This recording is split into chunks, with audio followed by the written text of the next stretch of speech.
Hello friends, today I'm going to talk about crypto project Ripple. This is a project that is owned by company Ripple. जी हाँ, ये सुनकर you might be thinking कि decentralized finance में owner company कहाँ से आ गई? Yes, this is why discussing this project becomes important. Ripple एक ऐसा crypto project है that provides payment settlement system for cross border payments. जैसा हम अभी आरटीजीएस से पैसा भेजते हैं, आरटीजीएस मतलब रियल टाइम ग्रॉस सेटलमेंट, वैसे ही रिपल भी रियल टाइम में मनी ट्रांसफर करेगा बिटवीन कंट्रीज। बेसिकली जो एक देश से दूसरे देश पैसा भेजना होता है, रिपल उस प्रोसेस को इजी बनाता है। But now you might be thinking कि जो ट्रेडिशनल बैंक्स हैं या मनी ट्रांसफर कंपनीज हैं, वो भी तो यही करती हैं, तो रिपल की क्या जरूरत? सो टू अंडरस्टैंड दैट आपको money transfer companies and banks की कुछ कमियां बतानी पड़ेगी। जो मनी ट्रांसफर कंपनीज होती हैं उनके बड़े नखरे होते हैं। The transaction cost is as high as 0.5 to 2% of the money that is being transferred. कभी कहती है कॉस्ट, कभी कहती है कैश लेके आओ, कभी कहती है कार्ड मत लाओ, कभी कहती है क्रेडिट कार्ड नहीं चलेगा, कभी कहते हैं 10 लाख से ज्यादा ट्रांसफर नहीं कर सकते या 50 लाख से ज्यादा ट्रांसफर नहीं कर सकते। तो बेसिकली लोग परेशान हो जाते हैं एंड बहुत ही एक्सपेंसिव और लंबा टाइम लगता है, कभी कभी 2-4 दिन भी लग जाते हैं। अब आप सोच रहे होंगे who transfers money between countries? So let me tell you, there are people who deal with this money transfer on regular basis. People who are working in developed countries, they send back money back to their homes, जिसको कहते हैं हम रेमिटांसेस। People who go to these countries for education, travel, etc., they need money there. कभी कभी घर वालों से पैसा मंगाना पड़ जाता है। Companies that invest in India or Indian companies or Indian people who want to invest outside in the world, such kind of working capital keeps moving across different countries. So crypto community at Ripple found a solution to these financial problems. The company called Ripple created cryptocurrency, जिसको हम कहते हैं XRP.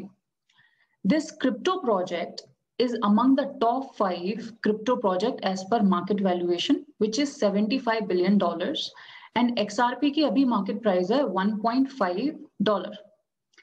इस project में इतना potential है that big banks like Yes Bank and Axis Bank have already started using it.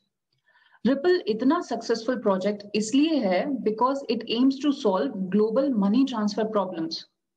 अभी तक स्विफ्ट इंटरनेशनल पेमेंट सेटलमेंट्स संभालता है। स्विफ्ट बोले तो society of world inter bank financial telecommunication.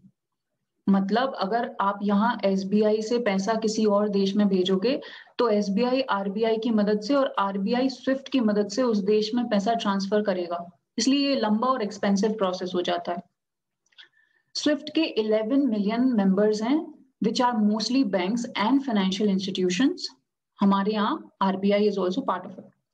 जैसे मैंने लास्ट वीडियो में बताया था कि Tron can replace centralizing bodies in entertainment like Netflix, similarly Ripple aims to replace this international body called SWIFT. लेकिन इससे पहले मैं challenges बताऊं, I'll tell you how Ripple and XRP is better than the other crypto projects. Ripple has better throughput than other projects. Throughput बोले तो the time required to transfer amount of data from one computer to other computer. जितना कम time लगेगा उतना ज्यादा throughput. So throughput is basically the time that is required to transfer data. इसके और भी फायदे हैं, जैसे रिपल इज एनर्जी एफिशिएंट, क्योंकि इसका जो ट्रांजैक्शन का वेरिफिकेशन है वो कंसेंसस बेस्ड मैकेनिज्म से होता है। मतलब जो वेरीफाइंग नोड्स हैं वो आपस में पोल करके ट्रांजैक्शन को वेरीफाई करती हैं। This mechanism saves a lot of energy. Due to this the transaction completes in seconds, जहां बिटकॉइन में मिनट्स और कभी कभी 1 घंटा भी लग जाता है, यहाँ रिपल में वो transaction verify with in seconds हो जाता है एंड इस वजह से आपको ज्यादा टाइम नहीं लगता दूसरे देश में पैसा भेजने में। एंड इस कम समय की वजह से due to this less energy consumption the transaction cost is also very less in Ripple which is just 0.00001%. Now, I'm going to tell you how Ripple is different than other crypto projects and currencies. So, Ripple does not use blockchain technology to verify transaction. Instead, it uses consensus, जैसे मैंने पहले भी बताया. इसकी जो supply है, that is controlled by the company called Ripple Labs. जी हाँ, जैसा कि हम जानते हैं कि बिटकॉइन की एल्गोरिदम बेस्ड माइनिंग होती है और जो बिटकॉइन माइनिंग करके जो बिटकॉइन निकलता है वो मार्केट में आ जाता है. लेकिन जो रिपल है उसकी सप्लाई कंट्रोल एक्सआरपी है, उसका जो कंपनी ओनर है रिपल ने इसका एक्सआरपी का सप्लाई कंट्रोल करके रखा है. Because XRP is pre mind, पहले ही माइन हो चुका है. And there are 100 billion XRP, जिसमें से around 46 billion are already in market. And as per smart contract, हर महीने 1 billion XRP जो है वो मार्केट में रिलीज हो जाते हैं. यही डिफरेंस है XRP और रिपल के लिए. यही जो डिफरेंस है कि कंट्रोल्ड रिपल है और हर महीने सप्लाई होती है, ये जो डिफरेंस है यही मुसीबत है इस कंपनी के लिए और इस क्रिप्टो प्रोजेक्ट के लिए. क्योंकि इसी वजह से जो SEC है which is securities and exchange commission of USA, it has challenge ripple in federal court.